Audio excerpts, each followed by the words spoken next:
And we welcome you back after a brief hiatus to the 214 Sports Show, episode 108. So glad to have you back. So glad to be back on the podcast. We're both in the same time zone.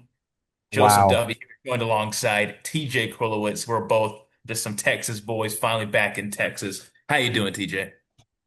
Well, I've been in Texas for a while, man. It's you. Yeah. You're back. You're back, finally. I I'm the odd one. Very true. Yeah, I'm the one who left, who fled the state. But now I'm finally back with some solid weather. I don't have to worry about, I have this jacket on.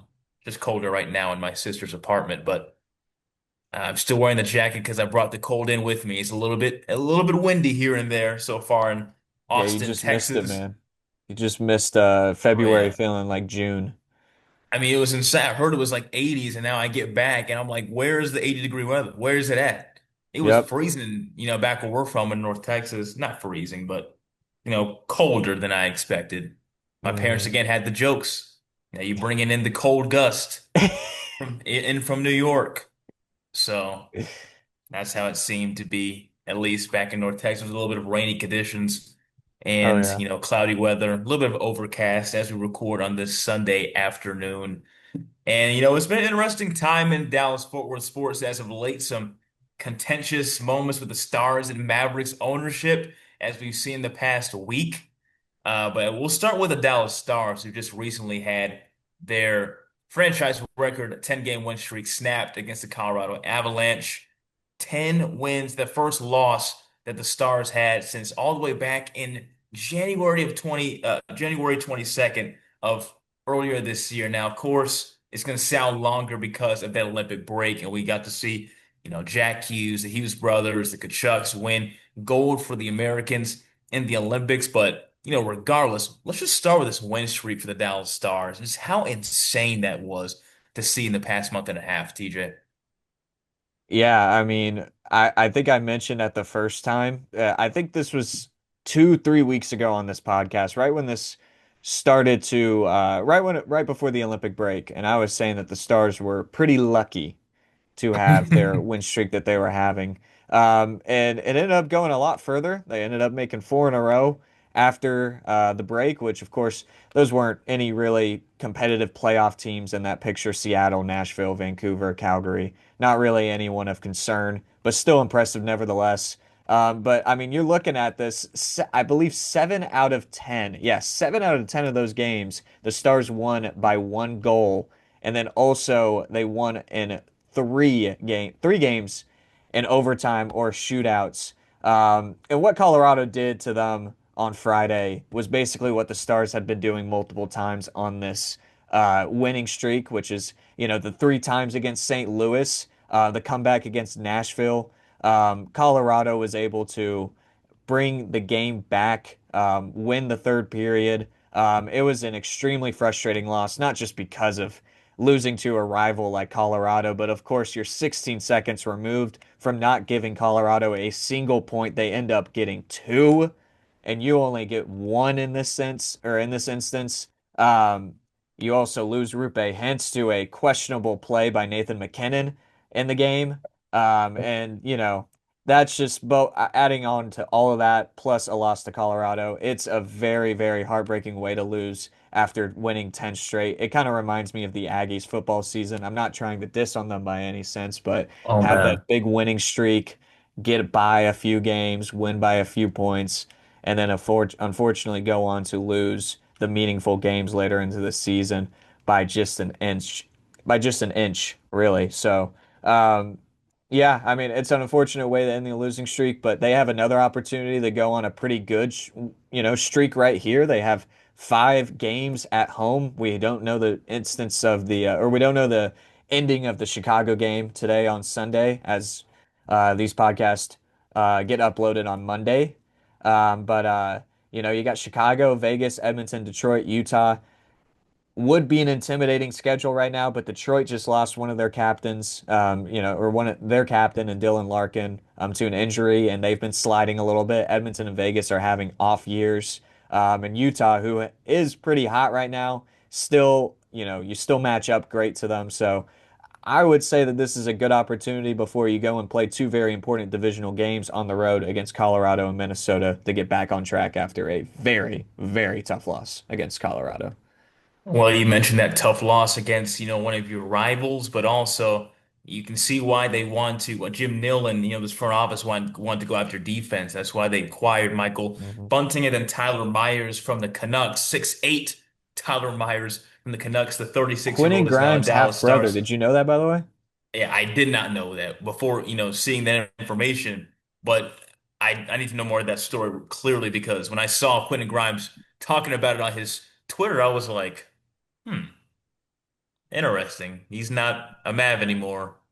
Gotta I look know, that right? up. And I was like, why is he quote tweeting a random hockey player?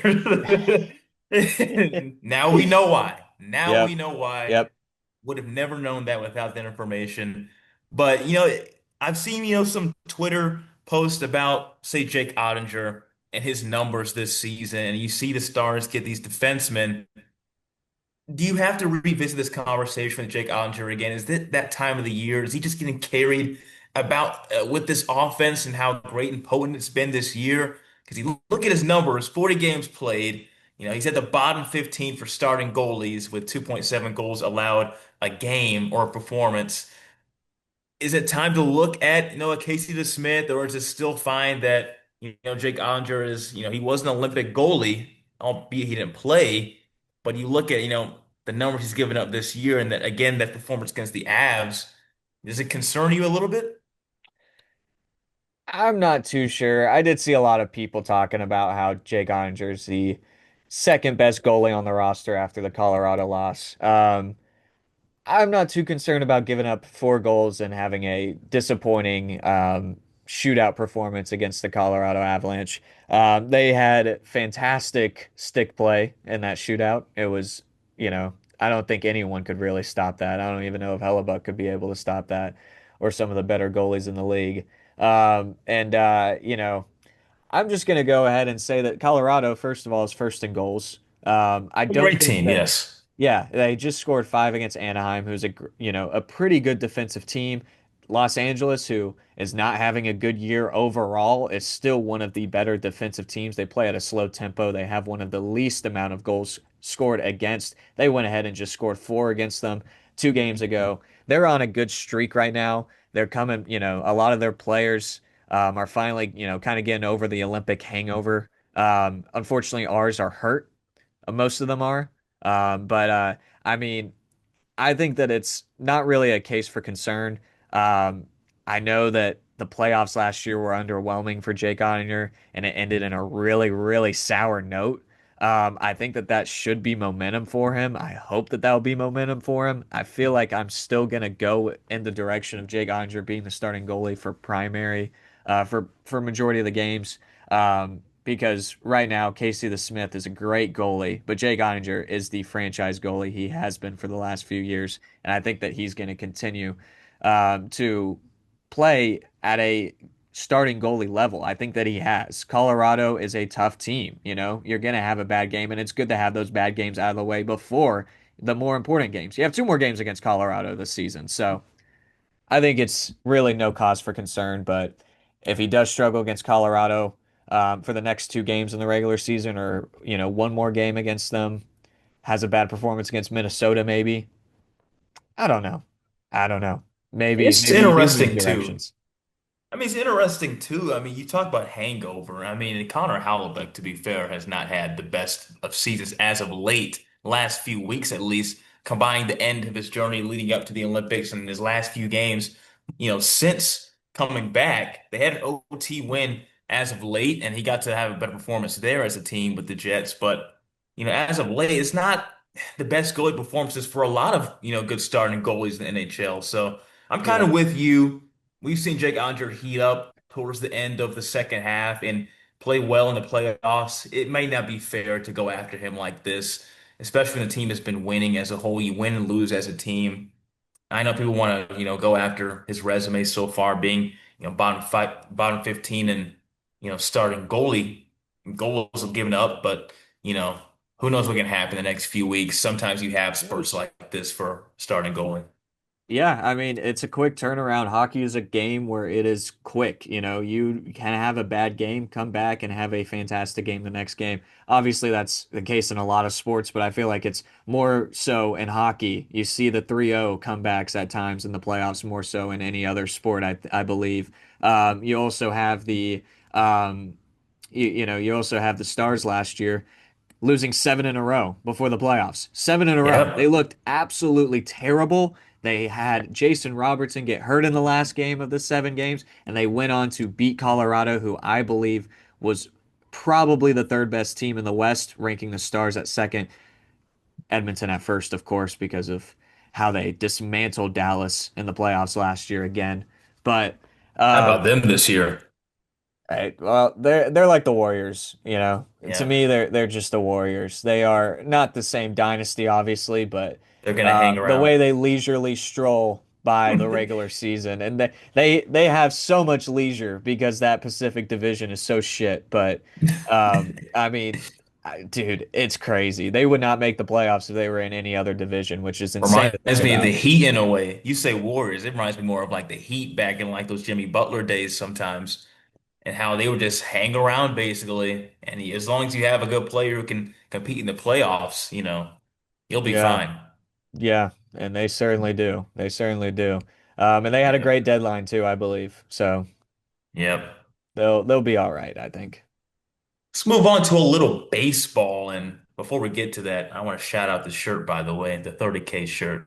Oh yeah. What a special night that was. We'll get to the Mavs later on in the Oh, show, but beautiful. man, Beautiful. man, that shirt brings back some I wasn't memories. there actually. I got it from somebody who was there, I but was about to I wish say, I was there. I don't remember you saying you were there. I don't remember that because I Nope. would have known by now at this I point if we went were at the to the same game. game, 2 home games before that. It's against We were Memphis. at the game we both went to. We didn't know each other at the time, but we went to the Luca Dennis Smith Jr. home opener against the T-Wolves, I believe. We were both at that game, I think.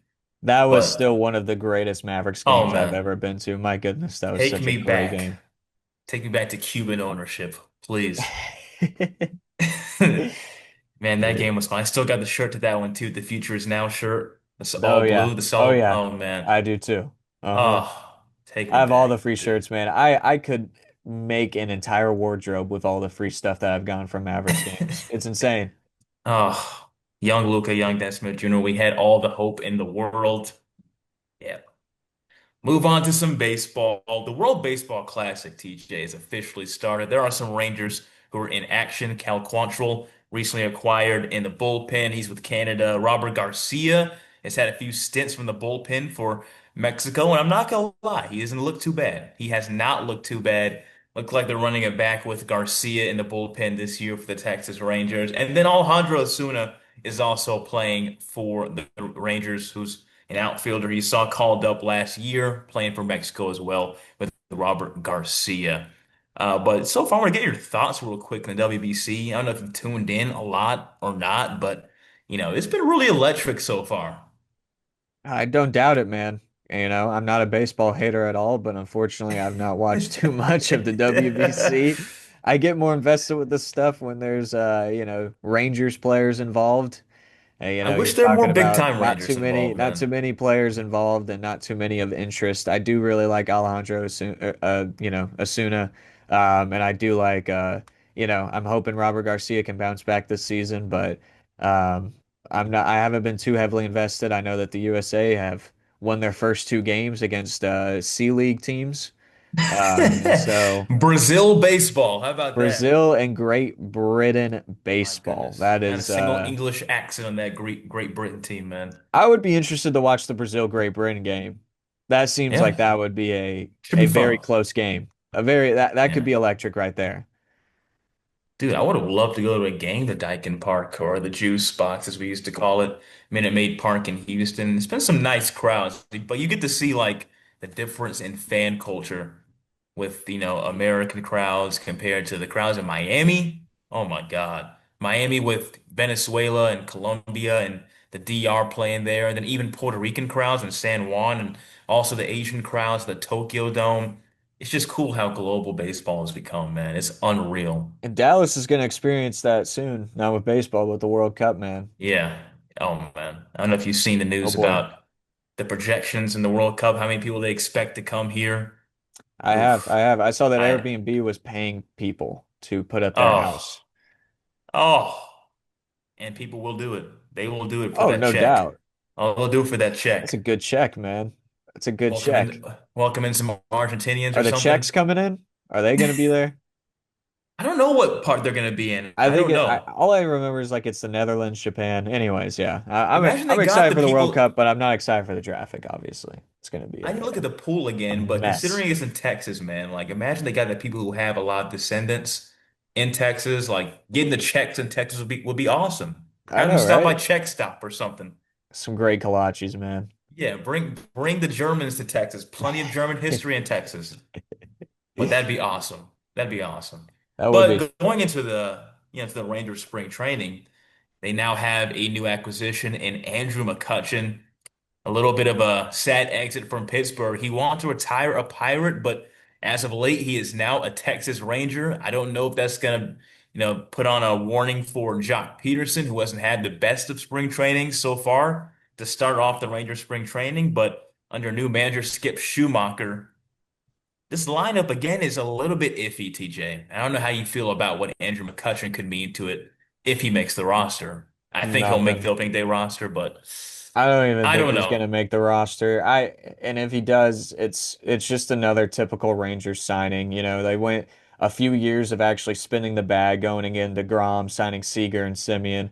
The rest of my lifetime, for majority of my lifetime, I've just watched the Rangers sign washed players, post Tommy John pitchers, hitters that haven't hit over 250 in over 3 years. This is stuff that is usual for the Rangers to sign up a washed up player. No disrespect to Andrew McCutchen at all. I bet he's I hope that he makes the roster. I'm actually rooting for him because I think that would be awesome. Having a former MVP on the team, somebody who seems like would be a great player for the clubhouse as well. I don't mind it at all for Andrew McCutchen to make the roster, but it's just so on par for the Rangers to do something like this. But I don't know. I'm not trying to diss on Jock Peterson either, man. Yeah, we can't do that right now. I honestly, he hasn't had too bad of a spring training. It's his slugging is terrible. It's 235, which is what his average is, but his on base is 316 right now. It's not terrible. That's 316 is pretty It's good. better than what we saw last Way regular better than what we saw season. last year. Way better. And I also have to say too, like, we don't have to read too much. Yeah, we always tell people, or at least a lot of baseball fans know not to get carried away about spring training stats either direction. If someone is popping off in spring training, he could very well have a very mid opening day, opening week, opening month. If a guy is not looking too good in spring training, he can very well have a really explosive start to the year. It can go either direction. Hmm. And so going from, Jock Peterson's spring training stats to Mackenzie Gore, who you texted me about a few days ago. My goodness.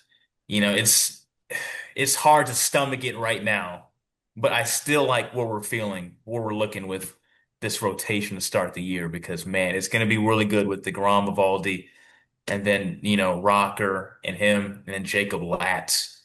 But, Mackenzie Gore, you texted me his, spring training start, his last one that he just had, and yikes. First, yeah. I mean, devil's advocate, he came out and pitched the next two innings and didn't have really any issues at all. But that first, he, yeah, I don't have any way to describe it. It was just really ugly. That's the best way that I can describe it. I can't even come up with some creative way to talk about it. It was just plain ugly. And um, it's concerning, but in the end, again, two innings where he was just fine, and I think that he will be just fine, Maybe some jitters, Mm. who knows? But it's one outing. He's gonna have probably a few more outings in spring training, maybe one more, I would assume, especially after that performance. So we'll see what happens, man. We'll see what happens. I don't think there's too much to be concerned about. Again, we talked just about spring training doesn't mean much. So Yep. hopefully it's just a little bad cold that he's gonna get over. So Three starts and 12.79 ERA so far through spring training for Gore. A name I omitted from that and that listing rotation for the Rangers was, of course, Jack Leiter. So you have DeGrom, you have Evaldi, you have Leiter, you have Rocker possibly, and you have a Mackenzie Gore and then Jacob Latz. So a very, stacked rotation, or at least one of the best rotations in the league to start the year. And then also you have a Jordan Montgomery who can possibly start as well, coming back from an injury who they just signed back to a 1 year deal for much cheaper. This pitching staff should be really good again. Now you're going to have a new pitching coach and Jordan Teagues as opposed to Greg Maddux or Mike Maddux, rather, not Greg Maddux. I'm talking about his brother here, Mike Close Maddux, a enough. Rangers pitching coach legend, no longer here. But Tough. Jordan Teagues, yeah, it is tough for sure. He's one of my favorite Rangers coaches ever. Did a great job with that staff last year. Never seen Rangers pitching that well. Ever. Not even in the World Series run. Mm-mm. Not even in that whole postseason run. My goodness, the pitching last year, I really was waiting on it to fall off. You and I both. We were waiting for it to be like, okay, enough of the jokes. We know the offense is not looking good, but come on, the wheels got to fall off at some point. And the offense just ended up being pretty mid the whole year, and the pitching was just stellar. And ended up being an 81 win team, a 500 team roster. Yep. So this Rangers Unbelievable. roster, I'm still very much excited for them. And you heard some news, or Mark DeRosa. He's an MLB Network analyst. He's also the manager of Team USA for World Baseball Classic. He talked about his experience with Skip Schumacher and how he is a real big attention to detail guy. He remembers that when they played together. Forgot which team. I don't know if it was the Cardinals. It might have been the Cardinals. But back when they were playing, very attention to detail guy, detail oriented, does not take no for an answer and is always trying to get ahead of the opponent. And when I hear him hyping him up, it really makes me feel confident in this team. Hopefully they can get this offense back up because the pitching is even better. It's in a better position than last year. And I think that they can really have a really good start to the season.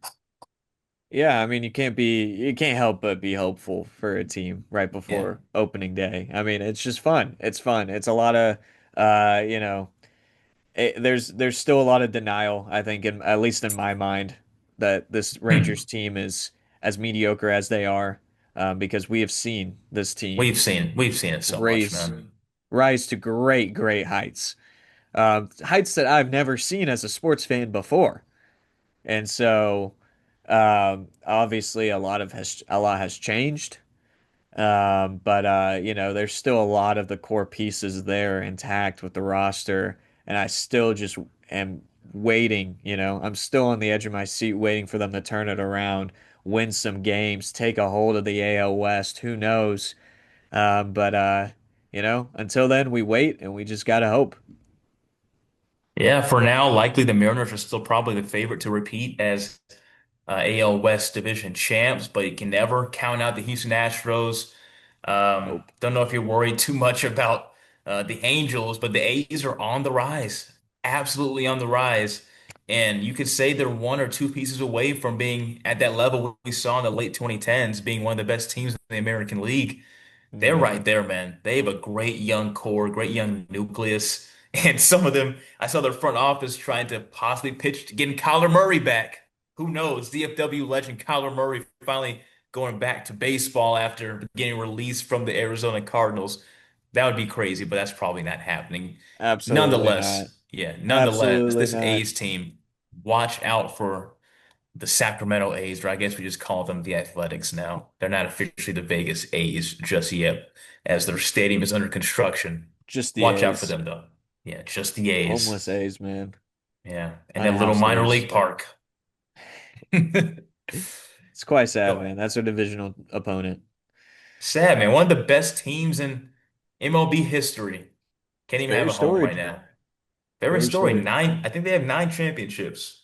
Third most in league history or MLB history behind the Yankees and Cardinals. And have to deal with that ownership. But at the end of the day, they're still building. They have one of the best, scouting departments still. They know how to find talent, which I don't know if the Rangers can ever get to that level. Even if the A's are known to be a poverty franchise, they can still scout and find talent better than a lot of franchises, and the Rangers still cannot develop pitching yet in year 22 of our lives. Yep. So we have to go out of our way to pay for pitching. Meanwhile, they can, raise good talent and good bats, unlike a lot of players that we've ever seen. But let's move on to the Dallas Mavericks, going back to the shirt you're wearing. And Cooper Flag recently had a homecoming. Going back to the TD Garden, Jason Tatum would return for the Boston Celtics. I don't know where you stand on that, but I did not agree with him coming back this early. I guess he felt ready enough to come back for the Celtics after that injury, the ACL tear he had last season. But he came back, and the Celtics would win by 20. And Cooper Flag would have his homecoming for the Dallas Mavericks going to Boston. He grew up in Maine, but they consider that area, I guess, to be his home, if you will. But what do you think about that game as of late for that Mavs team against the Celtics? I mean, when Klay Thompson's your leading scorer, it's shit's gonna hit the fan. I mean, Cooper Flag is had a great game, I think. I mean, he struggled a little bit shooting wise, but you know, look, keep the tank rolling. All right. Great game. I think Dude, the game against Orlando was pure cinema. That was a perfect loss. They you played talk amazing. about, They showed oh, clutch moments and they man, a still choke. lost. You gotta And then love they that. had the great choke in the end. Boston, they are still, I'm really surprised how good Boston still is and how efficient they are on offense, how quickly they are able to move the ball and such. And um, of course, it's hard to always lose to a team like Boston because, you have just a little too much animosity towards them after past And of experiences. course, of course, Jason Tatum would come back in that game too. Like, come on. Of Who cares about course. Jason Tatum? He can have his comeback against us. If that helps us lose, more power to you, Jason. All right. Um, you know, hey, they're gonna keep on tanking. I believe that they have one of the hardest schedules remaining. If you look at the Tankathon website, I believe they're top five and hardest schedules left, which is a great sign. Need And I that. think that Need that's going that. to continue. Toronto's going to be a tough opponent. They've been terrible on the road, especially as of late. They have a bunch of road games coming up, including a game against Cleveland, Atlanta, and then they have some important games against Memphis and New Orleans. They need to really lose those games. Um, but right now, they're still at the seventh place in the lottery. And I believe that puts them at like a 32% chance at a top four pick. It's just I don't, I've thrown the pretty good. percentage. I've thrown the percentages out of the window after this last lottery. I don't even care anymore. After what Yeah. we saw this past time, who knows, man? This team could get the number one overall pick again. Who knows? Get a top two or three pick. Who It's been knows? pretty brutal for us recently. I think it's deserved. Need it. Need it. I don't know if you saw what the Raptors posted recently ahead of the game that they're playing, as of course this game will be over by the time we publish this episode, but they posted the comeback win they had against the Mavs. I don't know if you remember that game back in 2019. Big blown lead. Young 2019. Brunson Luka backcourt. Do you remember that comeback win the Raptors had in Toronto? I actually can't remember. Yeah. But that's who they play next in the lineup. And looking at the schedule, plenty of opportunities to tank for sure to keep that dream rolling. And there's great talent in this lottery for sure. Bro, speaking of Orlando, though, that Chris Middleton fine of him throwing his mouth guard and hitting a bystander, your boy, what was he doing? Chris, he's doing everything he can to help us lose right now, and I totally respect it. He had a terrible, terrible fourth quarter in Orlando. Big reason why we lost. He also missed a free throw. I remember him missing that free throw and thinking that's going to be important. That's going to be important. We lost by 1 point. It is Oh, Chris yeah. Middleton's doing. He had a terrible game against Boston, did that, gave him some extra points. He's doing everything he can. He is my GOAT still. He is still going to be a I think he's going to return, and I honestly wouldn't be mad. I know he's having a bad year, but he's doing his service right now. I think once you put him around more of a competitive squad, with his experience, with what he's done, I have confidence that he will be a very solid piece for a team that can compete. And I think the Mavericks can compete in sooner rather than later. They've made some great cap flexibility. They have a good chance of getting a very, very good player in the draft. Cooper Flagg's going to continue to develop. Kyrie Irving, hopefully, with the time that he has had off, will be able to come back and be just 80% of what he was beforehand, and I think that that will be good enough. And hopefully Derek Lively can stay healthy. I don't have too much confidence in that one though. You still have a great team around. Najee Marshall's a fantastic piece. I think PJ Washington, again, with a competitive team, same with Daniel Gafford. We've seen them play amazing in those playoffs. And so I'm still very optimistic about the Mavericks. In a time that, everything looks very grim. Keep losing.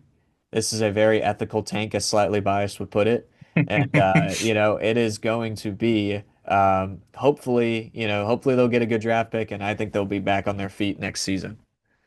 I've never seen Chris Middleton lose composure like that. He was really selling it. He was really selling for the tank. Thank It's you, Jason Chris. Kidd, dude. Yeah, I think people forget that Jason Kidd is a smart guy when it comes to semi-cheating the rules. And I I'll think never he forget told the him to do cup. that. You remember the cup incident when he's with the That's what I'm Nets? talking about. Yeah, I Bump know. me, bump me, bump me. Oh So, man, told the guy to hit him because they had no dude, timeouts left. He spilled something on the court.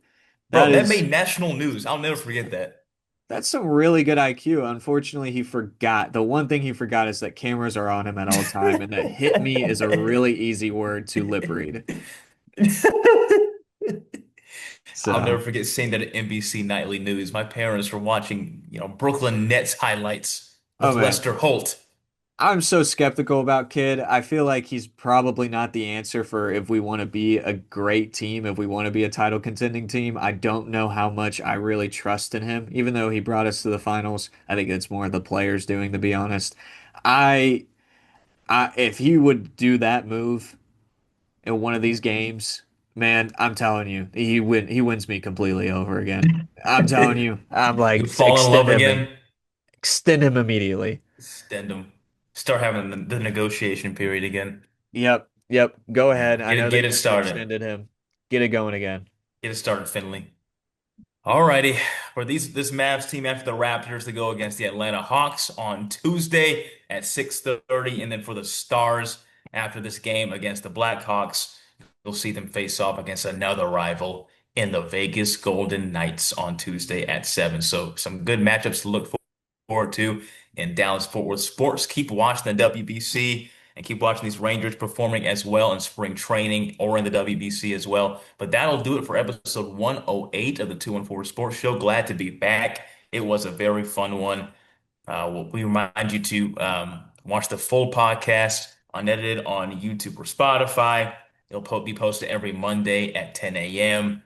Please like and share with somebody you know. We love to grow this podcast for sure and talking about these great teams that we love to root for in the Dallas-Fort Worth Metroplex. Also, please look out for YouTube Shorts or any of the Twitter posts we have or Reels at 214 Sports Show. We post a lot of short form content there as well on TikTok, additionally, too, with that 214 Sports Show.